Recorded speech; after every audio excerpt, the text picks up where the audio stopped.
श्री स्वामी समर्थ. अनंत कोटी ब्रह्मांड नायक राजाधिराज योगीराज परब्रह्म श्री स्वामी समर्थ महाराजांना कोटी कोटी प्रणाम. तसंच माझी ही व्हिडिओ जे सेवेकरी बघतात त्यांना श्री स्वामी समर्थ. बघा मंडळी, आजच्या व्हिडिओमध्ये आपण अतिशय महत्वाची माहिती आणली. बऱ्याच वेळा काय होतं, म्हणजे मला कमेंट पण येतात, मला त्याच्यामध्ये पण व्हॉट्सअपला पण मेसेज येतात, ताई आम्हाला असा असा आजार आहे, त्याच्यावर उपाय सांगा. तर उपाय खूप असतात. असा आपला एकही प्रश्न नाही, आपल्या महाराजांनी माऊलींनी आपल्याला असं एकही समस्या प्रश्न सोडला नाही की त्याच्यावर आपला उपाय नाहीये. आणि उपाय नुसताच उपाय असंच अंदाजे नाहीये, तर तो रामबाण उपाय आहे आणि एकदम 100% अनुभव येईल असा उपाय आहे. तर आपण आता व्हिडिओला सुरुवात करू. चला बघा कसं असतं, की जसं मला शुगर आहे, त्यानंतर तुम्हाला म्हणजे डायबिटीज आहे, त्यानंतर बीपी आहे, त्यानंतर तुम्हाला सांधेदुखी आहे, कंबरदुखी आहे, मणके आहे, गुडघे आहे, कुठलाही आजार असेल, प्रत्येकाला काही ना काही चालू असतं. त्याच्यावर आपल्याला एकच उपाय आहे, ते काही तीर्थ आहेत. आपला नित्यसेवा, आपल्याकडे जर नित्यसेवा स्तोत्र मंत्र बुक असेल ना, त्याच्यामध्ये सगळ्या प्रकारच्या समस्यावर स्तोत्र मंत्र आहे. आपण जे काही सेवा देत असतो, जी काही आपण सेवा देत असतो, ती सगळी सेवा त्याच्यात असते. म्हणजे सेवा म्हणजे काय असतं, आपले स्तोत्र मंत्र वाचन असतं. तर हे सगळं त्याच्यात असतं. म्हणून आपल्याकडे नित्य सेवा स्तोत्र मंत्र ग्रंथ हा खूप महत्वाचा आहे, खूप गरजेचा आहे तो. त्यामुळे तो आपल्या प्रत्येकाकडे तो असावाच. तर बघा आता आपण काय करायचं. आता बघा, तुम्हाला ह्यापैकी कुठला आजार असेल, म्हणजे असंच नाही, तुम्हाला कॅन्सर सारखा आजार जरी असेल तरी बरा होतो. कॅन्सर असेल, पाईल्स असेल, त्यानंतर इतर किडनी स्टोन असेल, कुठलाही असो बोलले मी, जोही असेल. आता आजाराचे खूप प्रकार आहेत. एवढं सांगायला गेलं ना तर 1 तास नुसतं त्या आजाराचं नाव सांगण्यातच जाईल. पण आपण एक लक्षात घ्या, कुठलाही आजार असेल तर त्याला सगळ्यांना आपण ही सेवा करायची. आता काय करायचे, सर्वप्रथम आपल्याला रोजचे आपण जसं अंघोळ झाली की आपण पितरांची सेवा करतो, पितरांची सेवा करायची. आपले स्वामींची सेवा करायची, नित्यसेवा आपली करायची. ती नित्यसेवा आहे आपली, 11 माळी जप आणि 3 अध्याय स्वामी चरित्र सारामृत हे करायचं. त्यानंतर आपण आपल्या सकाळी असेल, सकाळी महामृत्युंजय मंत्र, बघा आपल्याकडे 1656 यंत्र असतात. हे 1656 यंत्र नेमकं मी आता आणलेलं नाहीये. तुम्ही घरी व्हिडिओ काढते, परंतु मी तुम्हाला ते 1656 यंत्र तुम्हाला पाहिजे असेल तर मी फोटो टाकेल. आपल्याकडे असं एवढं एक 1656 यंत्र असतं, आरोग्य यंत्र म्हणतात. तर हे यंत्र असतं. हे यंत्रावर आपण महामृत्युंजय मंत्राचा अभिषेक करून ते तीर्थ घ्यायचं असतं. त्याला 1656 आरोग्य यंत्र म्हणतात. 1656 यंत्र किंवा आरोग्य यंत्र म्हणतात. तर हे यंत्रावर आपण पितळी असतं ते, तर त्याच्यावर महामृत्युंजय मंत्राचा अभिषेक करून ते तीर्थ घ्यायचं असतं. आता सध्या ते 160 रुपयाला आहे आणि पुढे मागे वाढू शकतं. आता कदाचित काय होतं बघा, आता माझी काठीची व्हिडिओ, ती जवळ-जवळ 3 वर्षापूर्वीची व्हिडिओ ती बघताय आणि मी त्याच्यात सांगितलेलं काठीची प्राइस आता 3 वर्षांनी पण तीच प्राइस राहत नाही, प्राइस वाढत राहते. म्हणून मी आता सांगते की ही आत्ताची जी आहे, आज जी व्हिडिओ बनवते, आजची जी प्राइस आहे त्याच्यावर 160 रुपये आहे. ते 160 रुपयाचं ते आरोग्य यंत्र आहे. त्याच्यावर महामृत्युंजय मंत्राचा अभिषेक करून ते तीर्थ आपण रोज घ्यायचे. त्यानंतर धुमावती तीर्थ आहे. धुमावती तीर्थ आपल्या नित्यसेवेमध्ये धुमावती स्तोत्र आहे आणि मंत्र पण आहे. तर हे धुमावती तीर्थ बनवायचं. आता ते कसं बनवायचं हे तुम्हाला सांगणारच आहे. त्याचा एक व्हिडिओ स्पेशल बनवेल.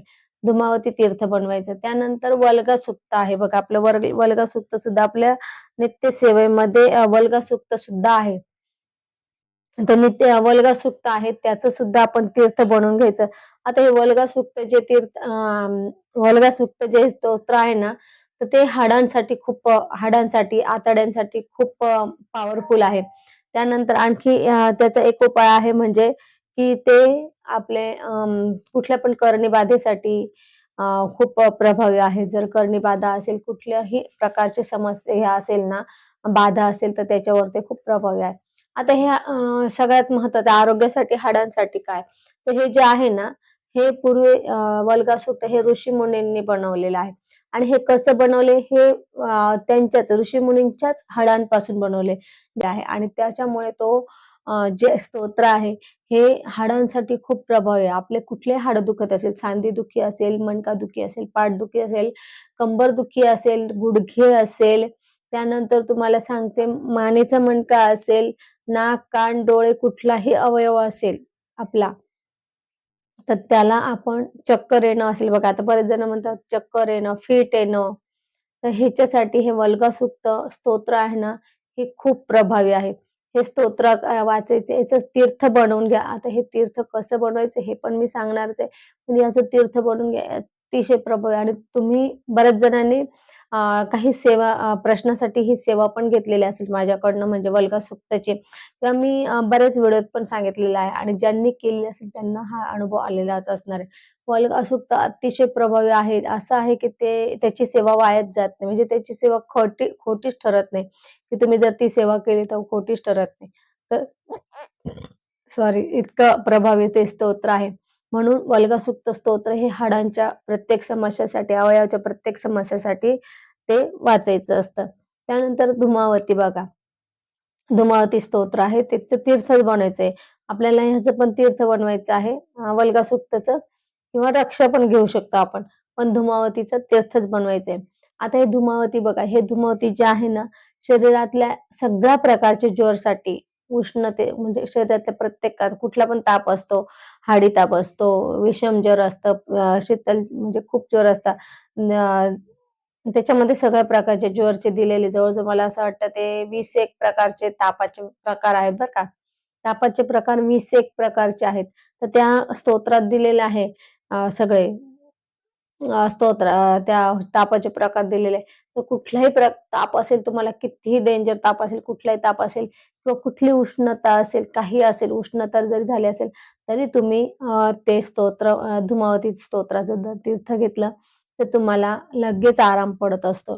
परंतु काही आजारांसाठी आपल्याला ते 21 दिवस घ्यायचं, काही 11 दिवस घ्यायचं, म्हणजे आपल्या आजारावर आहे. कधी 11 किंवा 21 दिवस असं ते तीर्थ घ्यायचं असतं. पण तापासाठी ना तुमचं 2 दिवसात ताप उतरून जातो. एका दिवसातच उतरतो. पण ते तापासाठी 3 दिवस तरी घ्यायचं. जसं औषधं तुम्ही डॉक्टरचे 3 दिवस डोस घेतात ना, तसं. तुम्ही एकदा जरी केलं तरी ते म्हणजे केलं की एका दिवसात तुमचा ताप उतरतो. पण ते करायचं 3दा आहे. आता हे जे आहे ना, तर काय करायचं त्यानंतर ते स्तोत्र, हे तीर्थ कसं बनवायचं हे तुम्हाला पुढच्या व्हिडिओत सांगते. पण आत्ताचा व्हिडिओ महत्त्वाचा आहे तो बघा. महामृत्युंजय मंत्र, महामृत्युंजय तीर्थ बनवायचं, म्हणजे हे जे आहे, हे जे आहे ना, हे 1656 यंत्रावर बनवायचं आहे. हे पण 1656 यंत्रावर काय करायचं, हे 1656 यंत्र आहे, हे अभिषेक पात्राच्या खाली ठेवा. अभिषेक पात्राच्या ते लोटीमध्ये पाणी घाला. ते पाणी टपटप त्या यंत्रावर पडू द्या आणि महामृत्युंजय मंत्राचा जप करा. आणि ते तुम्ही जे काही आजारी व्यक्ती असेल त्यांनी घ्या.